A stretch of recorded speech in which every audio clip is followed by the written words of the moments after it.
Good morning, everybody. This is Judith Eckhope. You're listening to Mad Love. Let's get into it. So, I didn't comment on the Puffy charges or sentencing of 50 months or so, I think. And I think he's going to get included in that time served because to me, that's nothing based off of what we know him to be. And the way that the trial was set up, it was really an indictment of his sex life, right? And so he was painting himself out to be like, yeah, I'm just a super sexual guy. I drug people. It's all for fun. And I'm just this big old freak. There's nothing wrong with it. That shouldn't make you have to go to prison. So my initial concerns started there. And the way the public handled the details and the way I saw some of the men reacting, like, you can't punish this dude for just being a freak and that kind of thing. And Cassie's a gold digger and all that. Because to me, that really wasn't his big crime.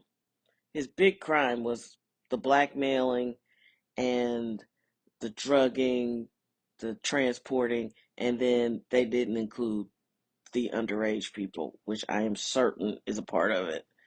There were children underage, and I don't mean people like 17 and 16, which is still illegal underage, but I mean children, because there's more than one person that has seen children at his parties.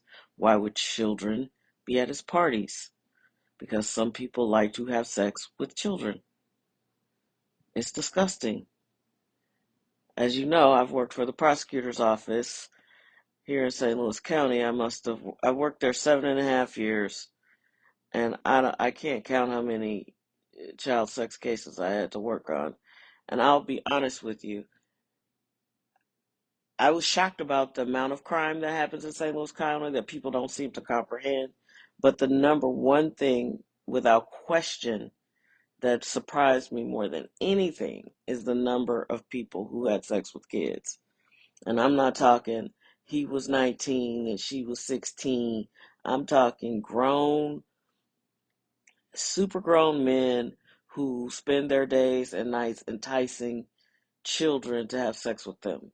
And I don't mean 13 and 14-year-olds. It's disgusting, yes, and illegal, yes, but also prepubescent children from all over the spectrum, from black, white, Hispanic, old, young. I even worked on a case where the 911 call was made by the Spanish speaking mother who was crying so much she couldn't get the words out in Spanish, and the victim had to get on the phone because she was the main English speaker in the home and declare that her relative had raped her. And she had to get on the phone and say it. So I've spent a lot of time uh, working on certain types of cases. I was just stunned and amazed at how many. So, however many people you think in your area might be having sex with kids or child molesters, like triple it, maybe even 5 times it. And those are just the ones that get caught, right? So, those charges could have realistically been included, but because he was running a blackmail operation, people who like to have sex with children are being protected because they kept all of his blackmail and none of it made it to the trial. That's the problem I have with how he was tried. And that's the problem I have with Comey and the other guy who made the charges. They also brought on the Ghislaine Maxwell stuff in the Epstein trial. How is she the only person that was convicted and charged and convicted and serving prison time in this gigantic, massive, long running blackmail operation? Because if they truly wanted to stop it, if they truly were interested in the actual crime, they would name the perpetrators, but they weren't. They needed an scapegoat, as Michael Scott would say. And so they picked her because she was the only one still alive. And many, many of his victims testified that, Ghislaine was a part of the molesting and a part of the recruitment. She was like a madam. And so it's the same with Puffy. These are the same people who brought the charges. It's all performative. They don't really want to bust up the ring, and they don't really want to stop people from having sex with kids.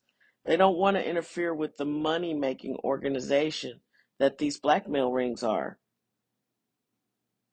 And so when I saw the way the trial was going and listening to the reporting around it, I knew it was a fraudulent trial. They didn't even make the right charges on him. And so they've seized all of his blackmail, and none of it made it into his trial. None of Epstein's blackmail made it into Ghislaine's trial. Nobody else has been held accountable. So none of these were about stopping child sex trafficking and these disgusting sex rings. They just wanted to take over their blackmail operations. And that's it. So when I heard that he was going to be charged, that he was only found guilty on the lesser sentence of all of them, I knew it was some sweetheart deal. And I knew it would be, under 10 years. I know the prosecutors asked for 11, but here's the reality.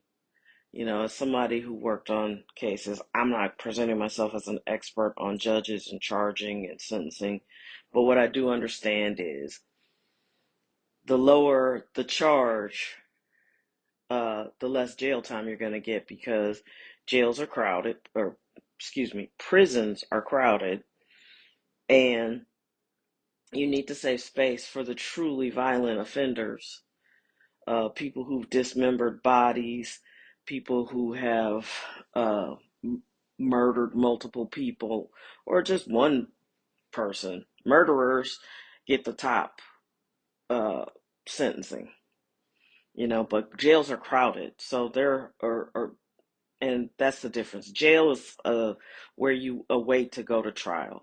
Now, Puffy's been transported to prison because he's been sentenced, and I don't know where he's gonna go, but now he goes to a prison, which is also very drastically different than jail.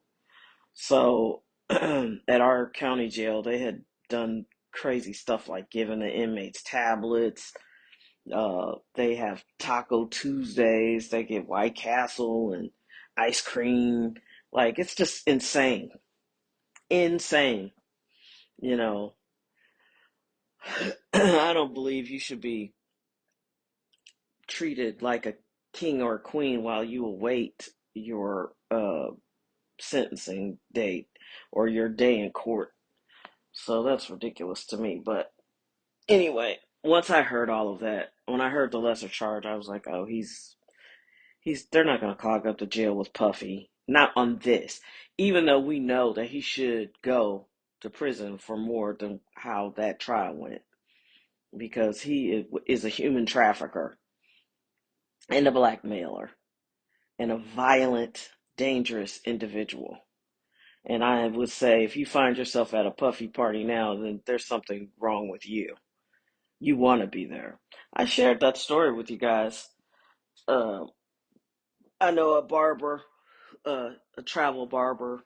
He works in Atlanta and St. Louis, and he told a story about how one of his friends was, I think, in LA and went to a house party of Puffy's, and um, his his friend was just like, that guy. He liked parties, and he was with another dude, and they went to the back because somebody said, "Well, Puff's in the back," so they went to the back, and everybody there was naked and holding a bottle of champagne. The one friend was like, this is not for me, and walked out. And his other friend was like, cool, got undressed and grabbed a bottle of champagne. So I'm saying if you sign up for that kind of shit now, then it's on you. And we're gonna all be looking at you side eye. Because, you know, I think, and you may wonder, well, why are you so convinced? You didn't know. I knew Puffy and I knew people who worked for Puffy because he was at Howard at the same time I was at Howard. We weren't friends. I'm not alleging we were friends or that I even knew him. But I knew a lot of people who went on to work for him. He hired a lot of Howard folks. And I had heard stories about him for years. I never heard or saw anything like when he was beating up Cassie like that. But he would come into the office at the early days of Bad Boy and be like, y'all got to pray for me, and make people stand around and pray for him in the conference room because he was so buck wild over the weekend. So that I know happened. And then, you know, he just, like I said, I think he made most of his money from the whatever they would kick him off for the blackmail because he was able to get um, the same folks Epstein could get, but also more because, you know, Jeffrey Epstein would never appear as a cool person. He was just rich, but people thought Puff was cool and that he was some sort of purveyor of culture. So he got everybody, celebrities, politicians, everybody. And it was everybody started off at his clean party, at the party in the beginning. But you know, I'm sure there's all kinds of people who are nervous. And the fact what he did to Justin Bieber, you can't tell me he didn't do something to Justin Bieber. And not only do I think he physically sexually assaulted Justin, I think he blackmailed Justin with that. And I also think if you do some more digging, and I haven't really looked into this, but I've heard enough about this Lou Taylor lady who was in charge and managing Justin's money.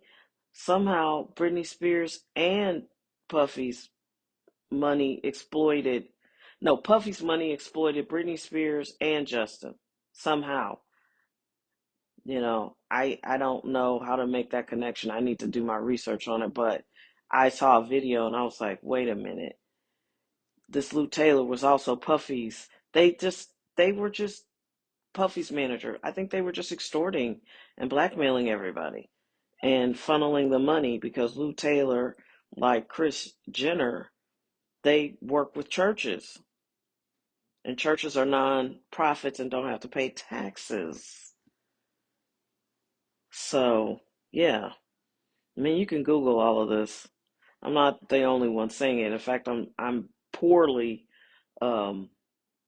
talking about what I've read. So, yeah, I'm not surprised he didn't get big jail term and or prison term, and I'm not surprised that he will be out to torture other people. Um, but as a society, we can't let him. We need to break down all of these blackmail operations. I think they've been heavily funded by people who don't live in America who have interests in controlling American politicians. And I found out that yesterday. So I don't know how this is possible, but a lot of people who used to work for the CIA are now on podcasts and they're spilling their guts. They're just talking and telling everything. And I don't know why they feel so safe doing that. I don't know, but I enjoy watching it. And so somebody I was watching yesterday basically was like, look, when you take one of these trips to Israel on Israel's dime, all these politicians do not stop and think for a minute that there isn't a camera or a recording device in your room. So, guess what? A lot of these people who are taking APAC money are also being blackmailed by them. Yeah, let that sink in. I know a congressman or two who should be nervous about that. Have a great day.